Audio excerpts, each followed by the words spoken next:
Olá, boa tarde. Você gostaria de viver 1000 anos? O que faria com tanto tempo de existência? Um cientista inglês acredita que esse é o futuro da humanidade. Ele trabalha para descobrir a cura para o envelhecimento. Enquanto isso, por aqui, cientistas brasileiros buscam responder a uma pergunta recorrente: qual o segredo para envelhecer bem?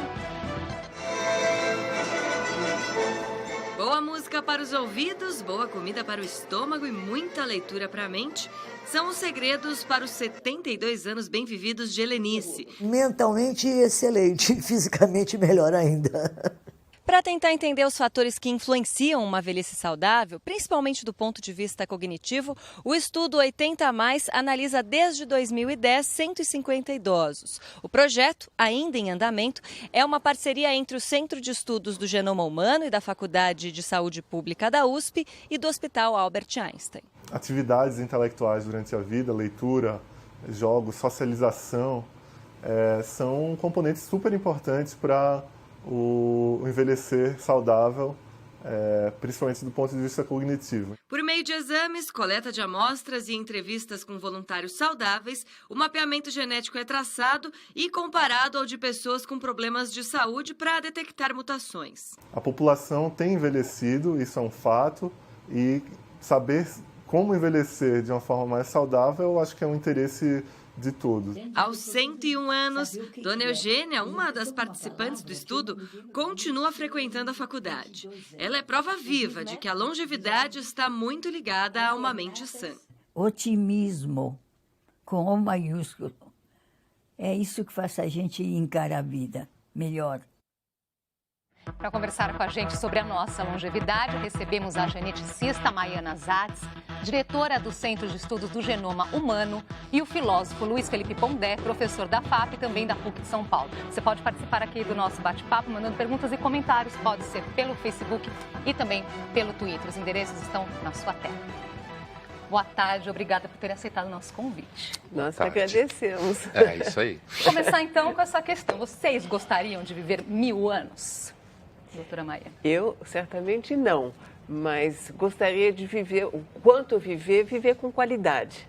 Né? Eu acho que o importante não é viver muito, mas viver bem.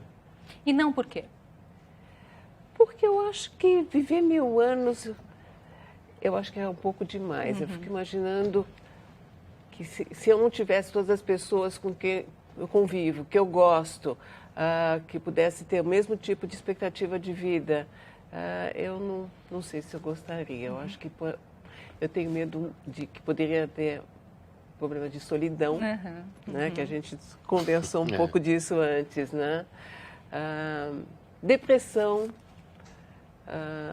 enfim, eu acho que eu pessoalmente não gostaria de viver 1000 anos. Pondé. Eu também vou um pouco na mesma linha, talvez uns 200.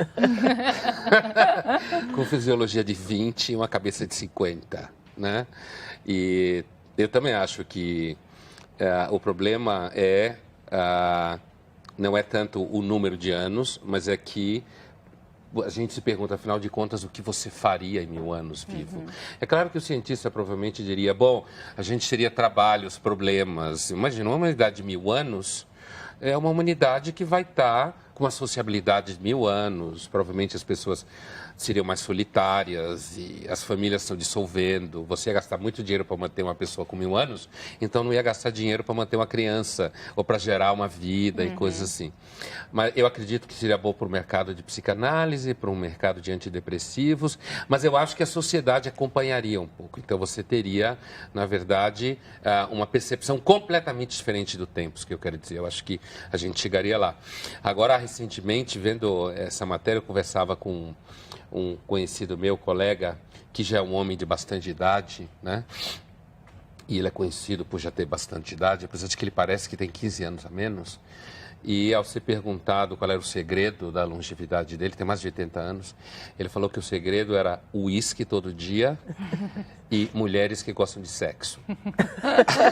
Ou seja, na verdade, está na cabeça, né? O segredo está na cabeça. Como diz a matéria, quer dizer, o gosto pelas coisas, o gosto pela vida, ajuda você a continuar jovem de alguma forma. Aproveitar então que nós vimos ali a dona Eugênia falando na reportagem, ela tem 101 anos, faz parte do grupo de estudo, né, que vocês estudam lá, faz parte desse estudo, doutora Maiana. Ela comenta lá que o segredo para ela é otimismo. Tem razão? Porque já sabemos nesse sentido, assim, de olhar a vida de uma forma positiva. O que a gente sabe é que a longevidade depende de uma interação entre a genética e o ambiente. Então, a gente deve ter alguns genes que determinam que você tenha uma maior longevidade. E ela deve ser uma dessas pessoas que tem esses genes. E aí, a interação com o ambiente. Eu acho que ser otimista é muito importante. O que a gente tem visto nas pessoas que são longevas é o que a gente chama de la joie de vivre, alegria de viver. Tá? Então, são pessoas que são conectadas, que têm interesse em viajar, em conhecer gente, em vida social, né? Muito mais do que pessoas... Agora, se colocarmos na balança, já dá para saber o quanto que é o peso aí dos fatores genéticos e o quanto tem a ver com as nossas próprias atitudes individuais? Bom, pessoalmente, eu acredito que o fator genético tem um papel bem importante. Né? Tem uma história que eu lembro sempre de uma comunidade na Rússia, onde as pessoas eram muito longevas.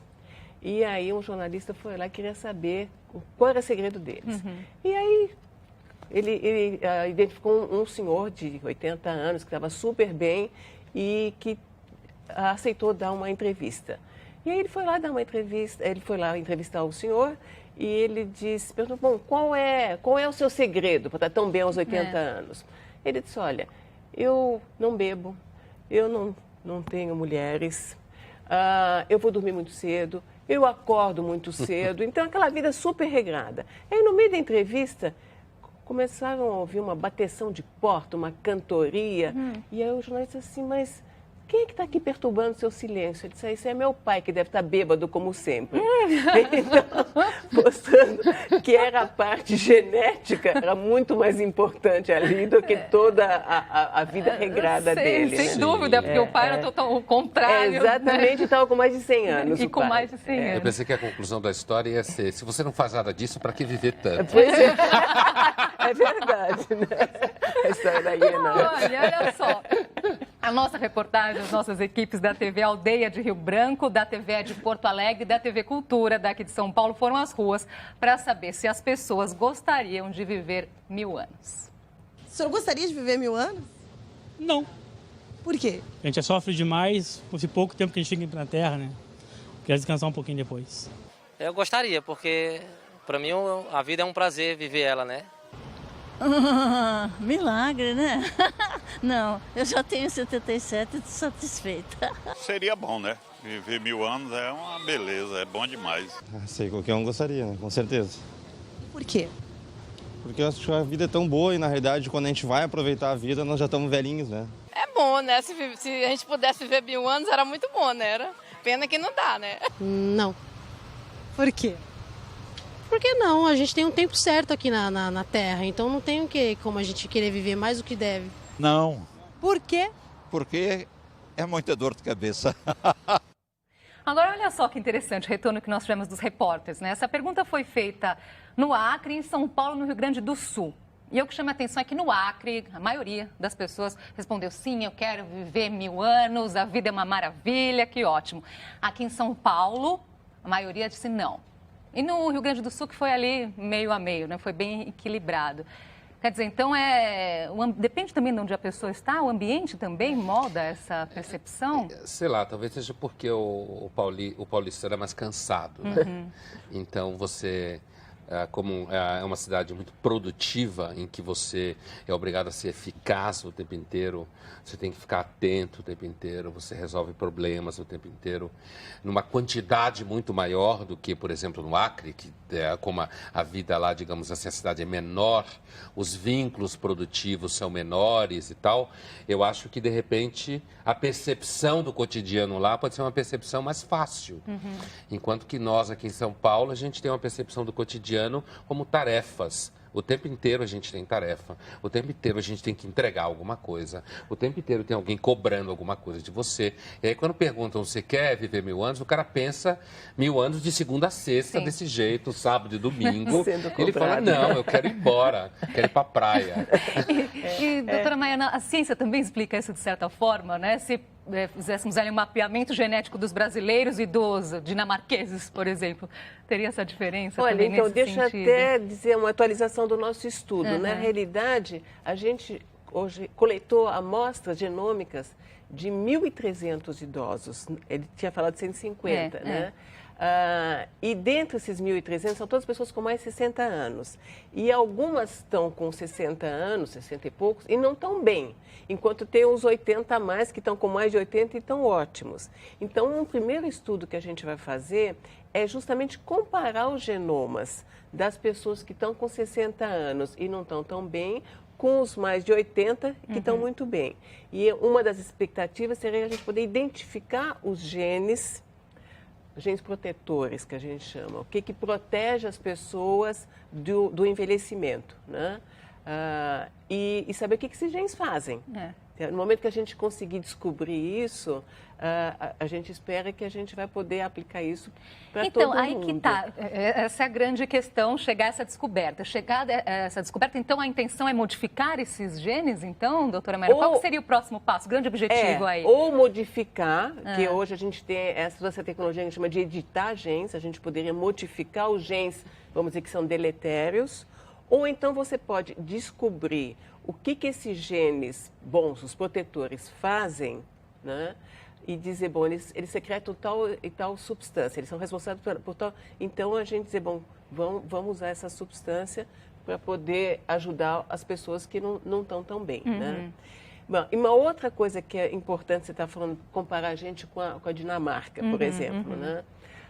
No primeiro estudo que a gente fez nessa nossa população, nós encontramos 200 mil variantes que nunca tinham sido descritas em banco genômico nenhum do mundo, mostrando a importância de estudar a nossa população, né? Porque a gente tem genes diferentes, a gente tem variantes diferentes, e uma coisa que pode acontecer na Suécia pode ser diferente na nossa população, por causa dessa mistura étnica que a gente tem aqui, né?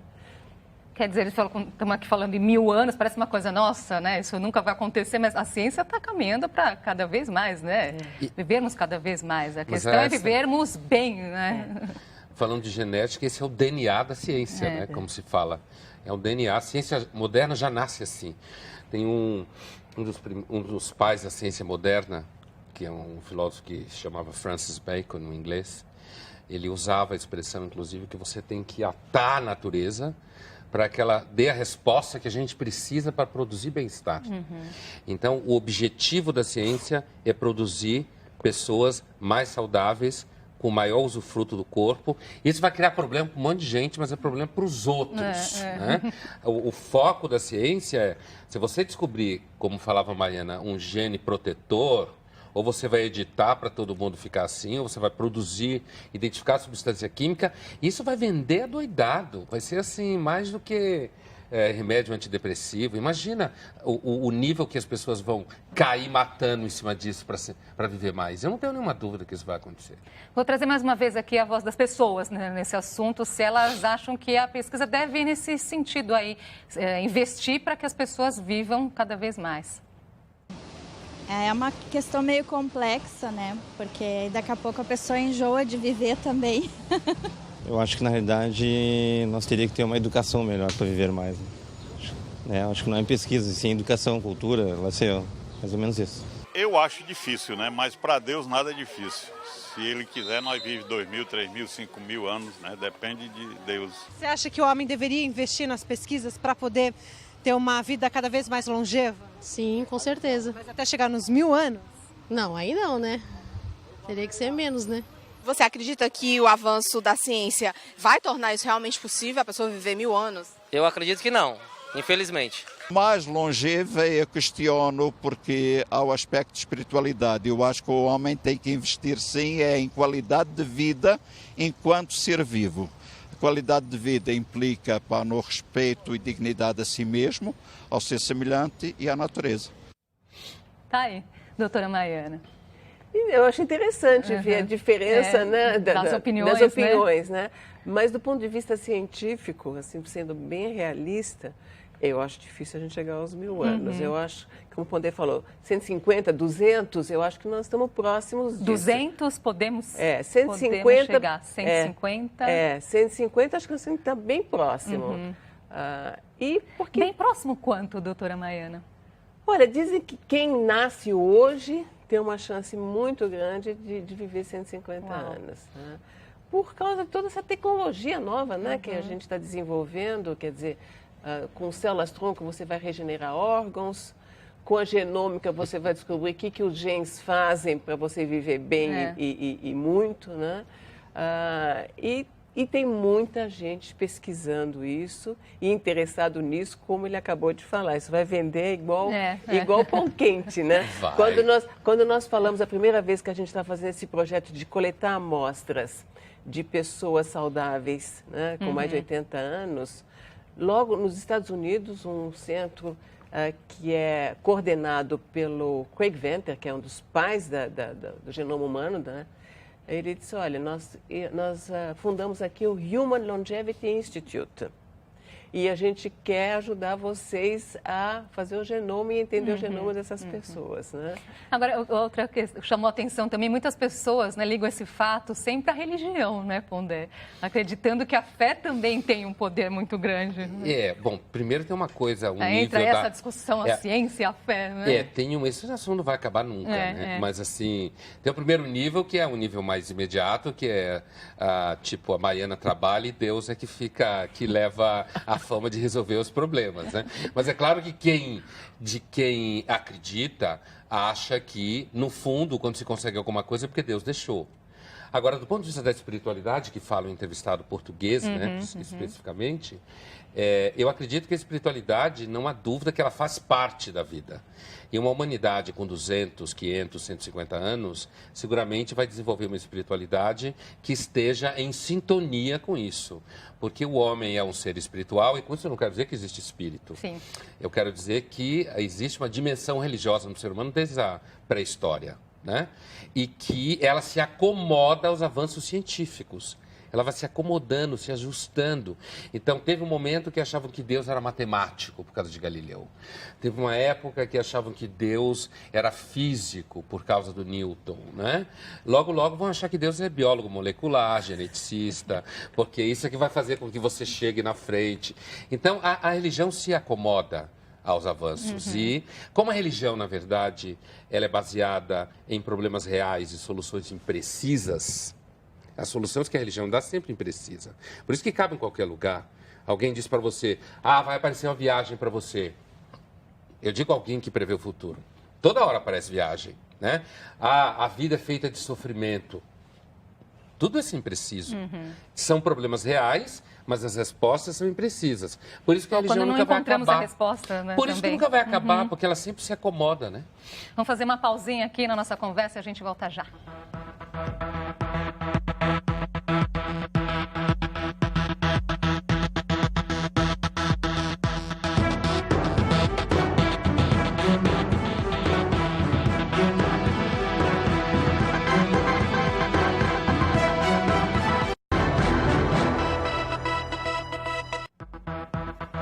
Já estamos de volta com o JC Debate. Hoje conversamos sobre a nossa longevidade. Com a gente, a geneticista Maiana Zatz, diretora do Centro de Estudos do Genoma Humano, e o filósofo Luiz Felipe Pondé, professor da FAAP e da PUC de São Paulo. Vou trazer aqui uma outra questão que chamou a atenção, que visita ao nosso país, na Campus Party. O pesquisador britânico Albert de Grey falou sobre como a tecnologia pode ser usada para tratar doenças e parar o envelhecimento. Tem o rostinho dele aqui, vamos ver.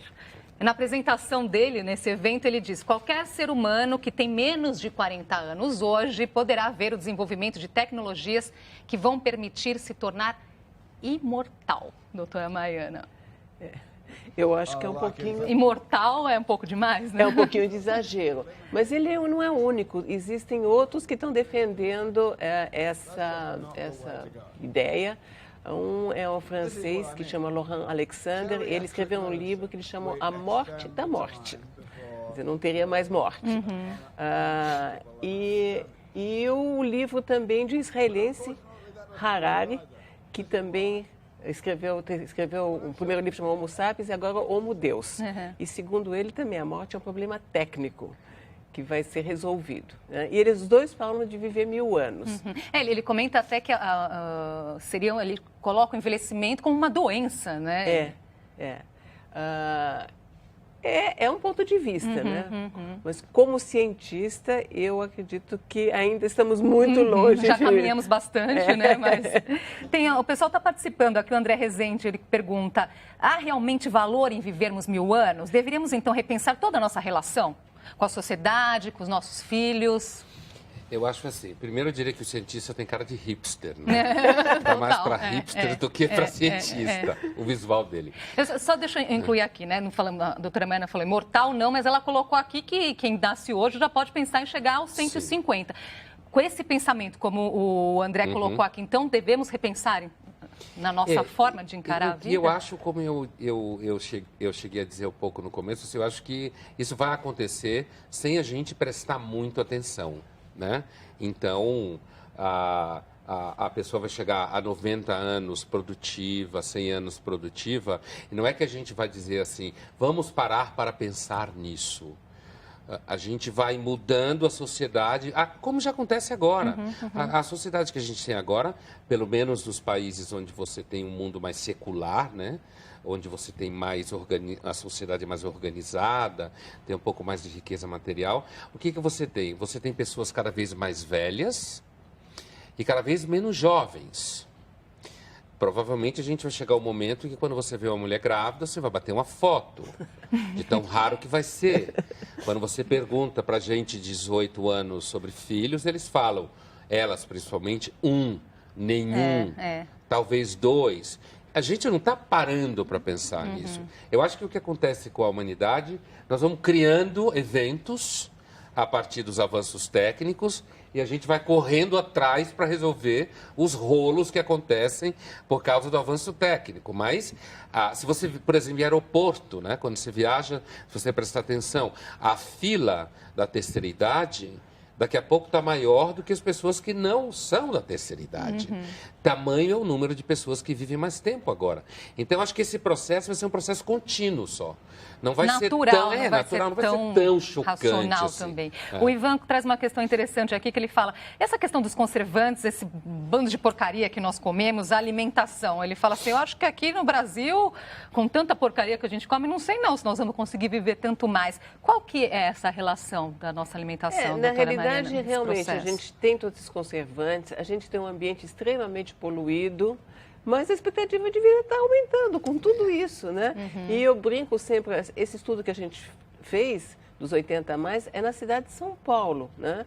Que não pode ter um ambiente pior do que... Né? Se você for comparar com Okinawa, por exemplo, ou aquelas províncias na Itália, onde todo mundo vive muito e tem uma vida super tranquila, né? Aqui a gente tem poluição, a gente tem tráfego, a gente tem estresse, né? E assim mesmo as pessoas estão vivendo muito mais. Mas você sabe, às vezes, talvez, eu me pergunto se essa obsessão por ambientes altamente controlados, na verdade, não pode deixar você mais fraco. Eu penso o contrário, né? O contrário da hipótese da pergunta, eu quero dizer. Que, assim, às vezes, quando você tenta montar um ambiente onde todo tipo de fragilidade seja eliminado, me refiro ao dia a dia, né? Não uma experiência de laboratório, mas talvez seja a mesma coisa. Se você tenta montar uma vida em que você absolutamente, supostamente, come tudo que só é saudável e tem só hábito saudável, talvez no final das contas você seja uma pessoa mais fraca e que seja capaz de resistir menos à agressão do meio ambiente.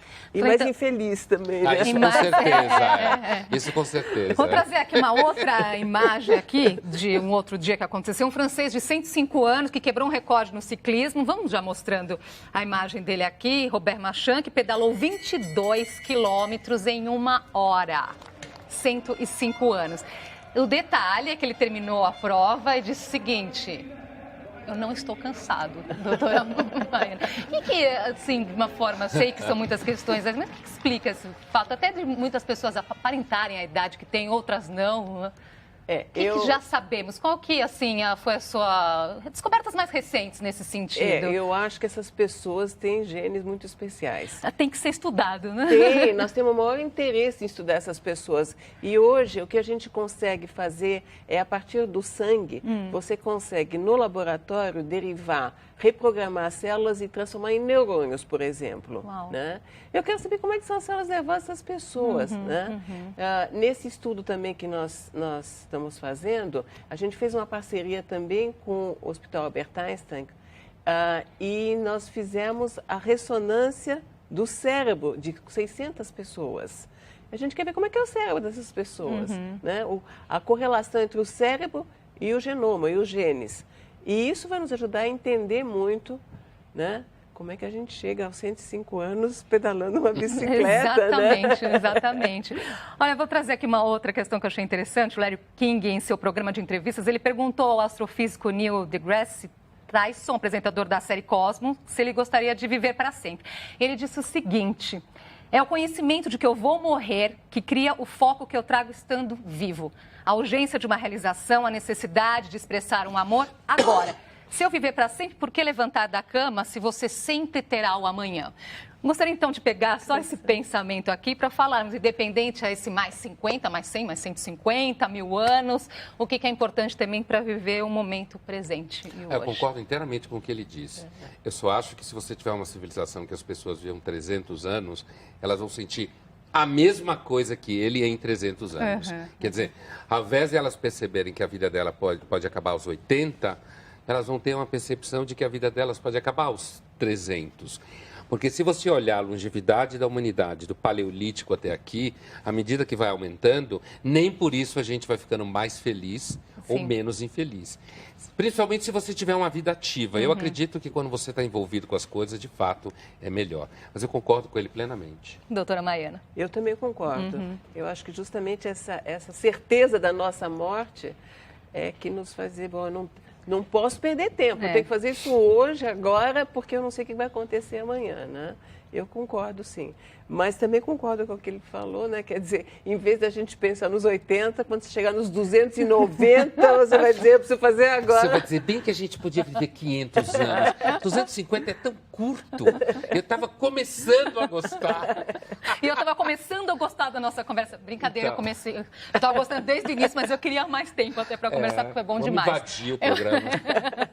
Obrigada pela presença hoje, até uma próxima. Agradeço, foi ótimo. Muito obrigada pela sua companhia, uma ótima tarde para você.